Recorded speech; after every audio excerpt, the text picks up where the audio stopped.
நண்பர்களே, இப்பதான் செய்தியெல்லாம் பார்த்தேன் பார்த்துருங்க. என்ன செல்லையும் பார்த்தேன், ரொம்ப சங்கடமா இருக்கு. ஏன்னா நம்ம அண்ணன் நகைச்சுவை நடிகர் அண்ணன் ரோபோசங்கர்னு இறந்து போயிட்டாங்க. ரொம்ப சங்கடமா இருக்கு. டாப் டோக்ல ஜிபி முத்தா வேணும், ஜிபி முத்தா வேணும்னு சொல்லி அவ்வளவு பாசமா அவ்வளவு இதா இருந்தாங்க.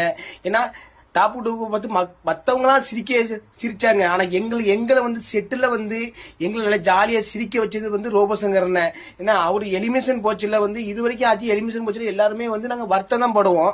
ஆனா ரோபோசங்கர்ன எலிமினேஷன் போச்சுல மட்டும் எல்லாத்தையுமே சிரிக்க வச்சுட்டு இருங்க அடுத்த நான் வயல்காடுல வருவேன்னு சொல்லி அண்ணன் ரொம்ப எல்லாத்தையுமே சந்தோஷப்படுத்திட்டு போனாங்க.